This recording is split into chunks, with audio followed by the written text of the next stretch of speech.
I'm going to show you an electric motorcycle that's designed to look and ride like a mid-sized naked bike.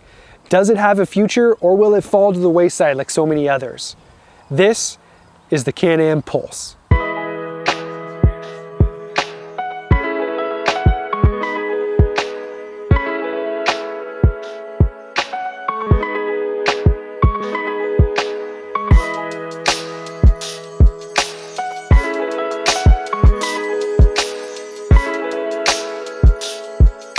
Hi, and welcome back to Inland Two-Weight Adventures. My name is Chris, and today we're going to take a closer look at the Can-Am Pulse, a motorcycle that Can-Am has spent much time and a lot of money designed to ride just like a motorcycle and look just like a motorcycle that is ran on electricity.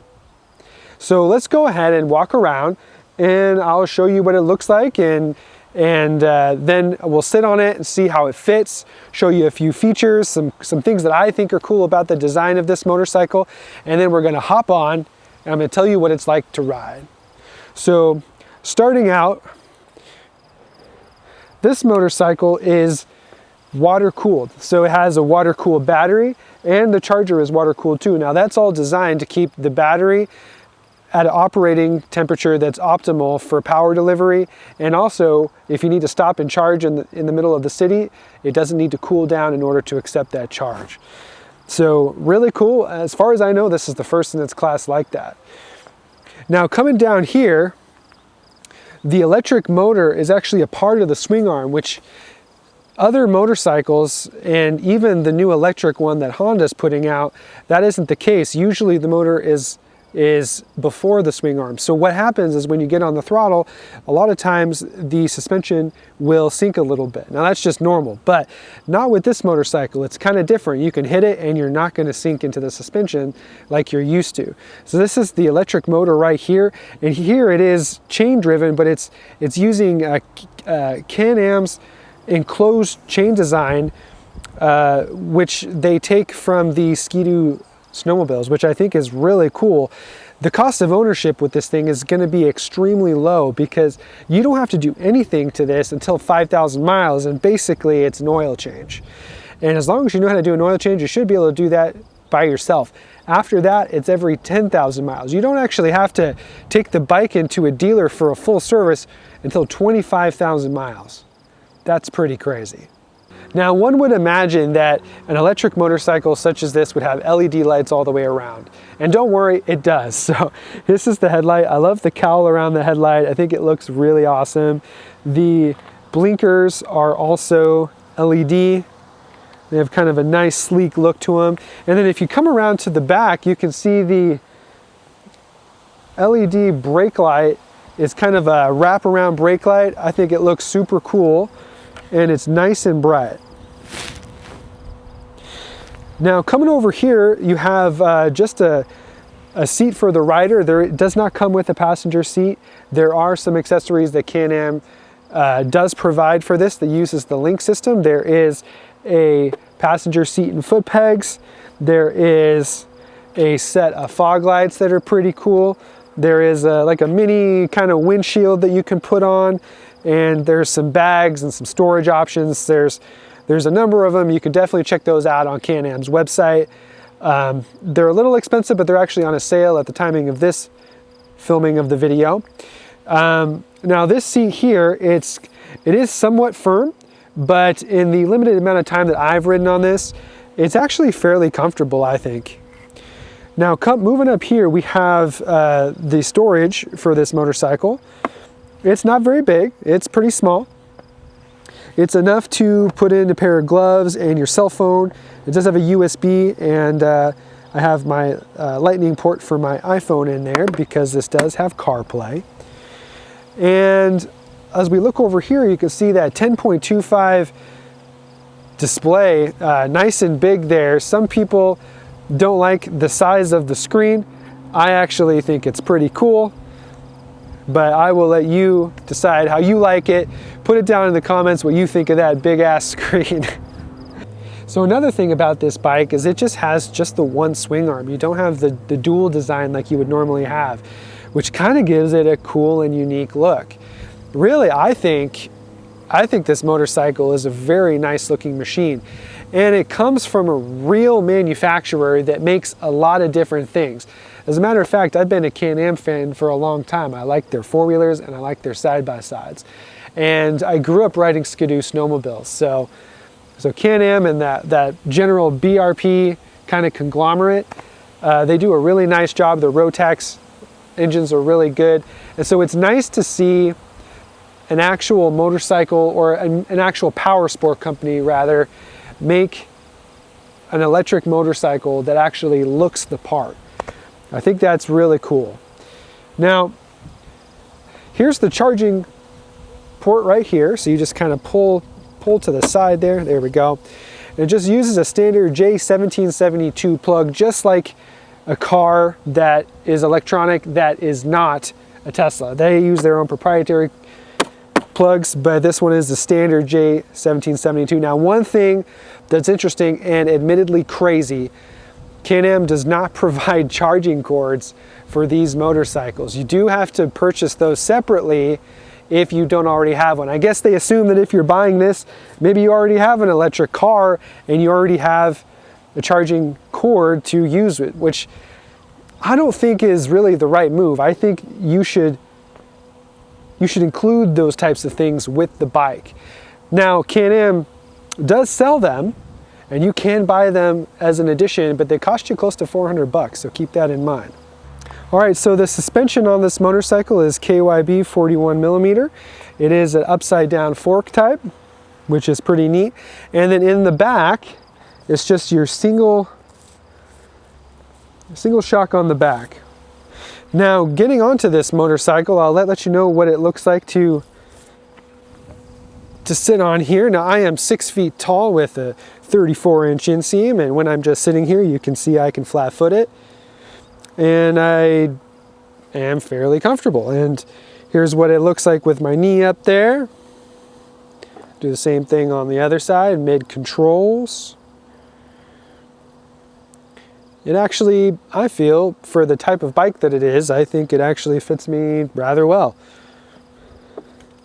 So let's go ahead and I'll get my helmet and we'll hop on and we'll take a ride. I'm going to let you know what it's like to ride this thing. So to get it ready to go, you got to turn on the on button, I guess is what we'll call it. I'm not sure what BRP calls it or what Can-Am calls it. And then to start it up, you roll forward on the throttle and you press that button in and you're good to go. But you got to have the side stand up. Sorry, messed that up. Okay, so now we're on and we're ready to go. If I roll forward, you can see we're moving. Now, to put it into reverse, which is actually kind of a neat feature that I'm kind of into, because my driveway at home is on a slope, so I usually have to waddle backwards, and with the Rebel and the Scout, it can get a little heavy sometimes. It's not, it's doable, but, but the backwards or the reverse is definitely going to be nice for that. So what you do to do that is you just hold down this starter button there. Now we're in reverse, and you roll forward, and now we're going backwards. So to put it back, you just do the same thing again. Now we're back in drive, ready to go. This is kind of what your screen looks like here. We're not going to get too involved. There we go. You got to kind of get it in the right spot here. We're not going to get too involved into what the screen does. We'll just do that in a different video, but it does quite a bit. You can see here, I'm not even at full battery capacity. Let me see here. Go to energy. Oh, we got to stop the video to do that. There we go. Stop the bike to do that. So we're at 95%.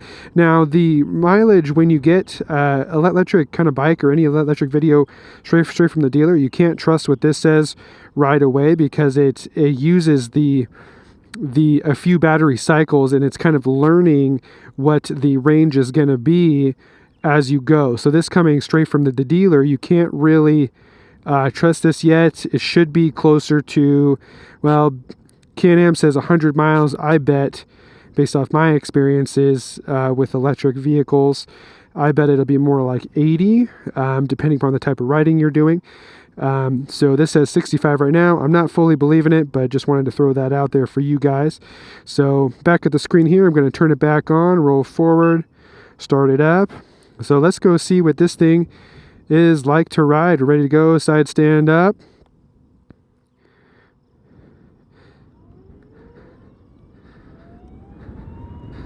So one thing that you're probably already noticing, and it is weird to get used to, is that it is completely silent. You can hear the whir of the electric motor, but with that enclosed chain case, everything else is like completely silent. It's like, I used to own a Nissan Leaf for a while as a commuter vehicle. That's pretty much what this feels like, is what the Leaf was like, where it was, that's all you heard. You heard a little bit of tire noise. With this, you don't even get that, you know, because it's smaller. But it is quick.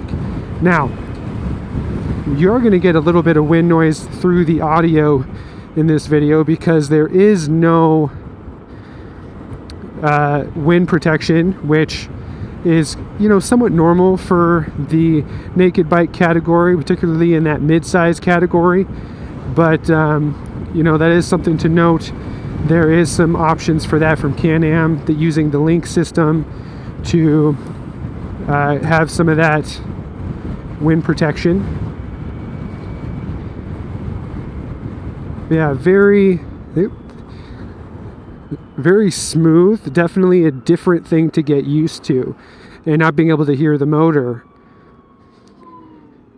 Rolling up on the forward, rolling forward on the accelerator, that's that active regen. When I remove my hand, it's just your regular regen. I have that set to minimum right now instead of maximum. And then when you roll forward, it does the active regen. You can almost use that as a brake in certain situations, like I was right there.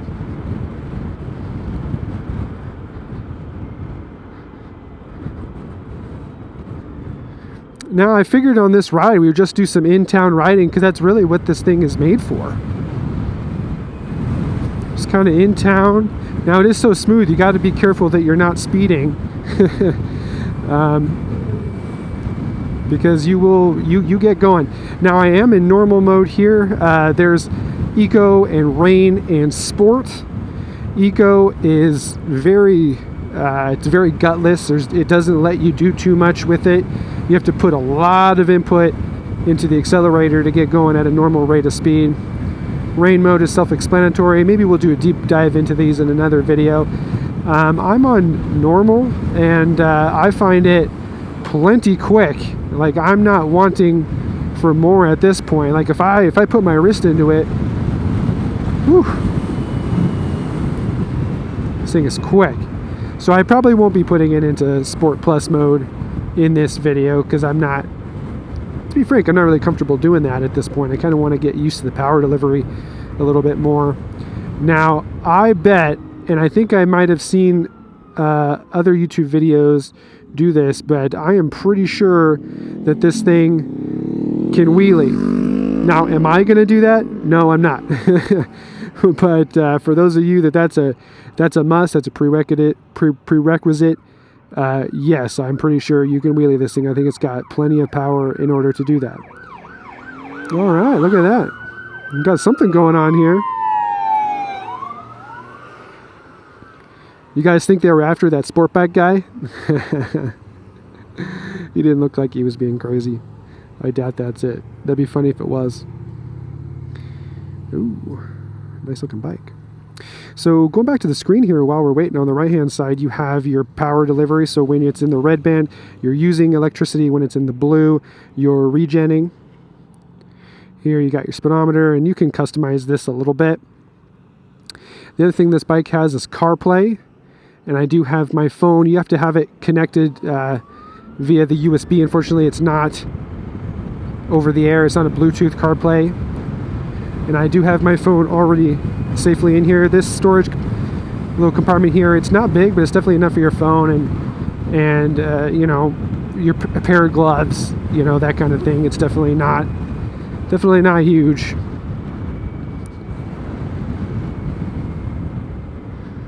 Now, for this being a, you know, kind of a naked bike kind of style, there's that active regen. You do have that kind of more upright riding position. I actually, you know, slightly hunched up, I actually find it fairly comfortable, which was surprising to me. It's actually not bad at all. from a guy that doesn't have much experience in the naked bike category, but you know, I'm interested in that. If anybody in the Coeur d'Alene, Idaho, Spokane, Washington area has got a naked bike they're okay with lending me for an afternoon, hit me up. Email address is in the channel bio and also in the bio of this video. So we're going to go onto this road here, and we'll go around. Just got a couple little twisties here and get more into town here while we're riding here. So let me know in the comments, what do you think of this bike so far? I do find it awfully fun. Like I said before, this thing is quick. This thing is properly quick. When I took it home, I had my dad kind of run to, I think he put on like 1 mile or something, and he was like, whoa, this thing is fast. And it definitely is. I wonder if you guys, are you able to hear that guy's conversation over there in that white truck? This bike's so quiet, you can hear everything around you. Now, in regards to safety, since it is completely silent, I do feel like you do have to kind of keep your head on a swivel more.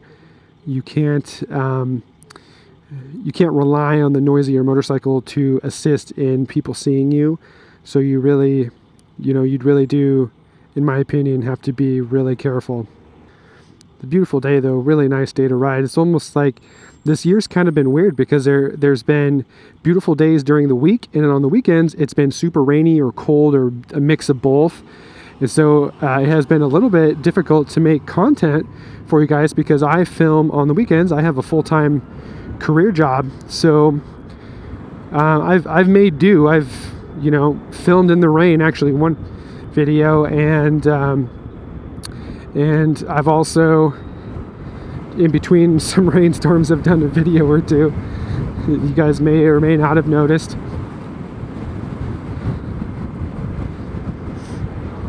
It's a shame that we're in as much traffic as we are, but this kind of bike, it really is, it's designed to be kind of more of a commuter bike. It's designed to be really at home on the city streets, and it definitely is. I mean, this is, for just commuting, this is awesome. It's not going to be super convenient, like having a scooter like a Honda PCX 150. That's going to be a little more convenient of a commuter because you have all that storage under the seat that you can put a bunch of stuff in, even on a Honda Metropolitan, but there's not a whole lot of power there. But the thing is, like, this thing over the PCX, this thing is going to be way faster. It definitely has got a way better look. The brakes are adequate. They're not like super grabby, but they don't underperform. They're just, I would just call them your average type of brake on this bike. The active regen is pretty crazy. Most of the slowing down and stopping that I've done in this video has been using the active regen. So I guess we'll go straight here. So, and the active regen, one thing with this bike is that it is very smooth. So even though it's got a lot of power and you can go really fast very quickly, if you are smooth with your inputs, the bike is very smooth, and so you will figure that out as you're riding it. Same thing with the regen. There's not a whole lot of play with it. You can only go forward so much. But if you're, are we gonna go? But if you're smooth with it and just do it little by little, you could actually control the rate of the active regen, even if you have it on maximum like I do. I think we'll go left here. Whew. I mean, it can get going, which is, I think, makes it a little more safe on the streets, because like in that situation, they were hanging back, but they weren't really wanting me in, but I had the power just to kind of force my will. So yeah, really maneuverable. The weight is really down low. The battery is low, so it has a low center of gravity. It feels really great to ride. It really does feel like a motorcycle. It feels exactly how you would imagine a motorcycle that is powered by an electronic motor to feel. It feels like a motorcycle, but yet no you know, no rumbliness of the motor. Do I miss that? Do I miss the exhaust note? To be honest, yes, I do. It's just a different type of ride. It's not worse. It's not necessarily better. You just have to keep in mind that it's different. And you know, I'm a pretty open-minded motorcycle rider, and those of you that have been following my channel for a while, you know that I'm very into innovation. And so I think Can-Am has done a great job innovating an electric motorcycle that doesn't look like a toy. It looks like a real mid-size naked bike. So yeah, I think what we'll do here is we're just gonna make our way back to where we started, and then I think we'll just go ahead and tie this thing up. All right, so I laid down all the basics of this bike for you. We did a walk around of it, we got on and we rode it, and I tried to explain to you what it's like to ride. So you let me know in the comments, does this bike have a future in motorcycling? A very special thank you to all of our channel members. You guys are totally awesome, and we couldn't do any of this without you. And don't forget to like this video and subscribe for more Inland Northwest adventures, and of course, motorcycle content. Just like in this video right here, where I do a breakdown of the differences between Honda's manual, DCT, and e-clutch technologies. I'll see you there.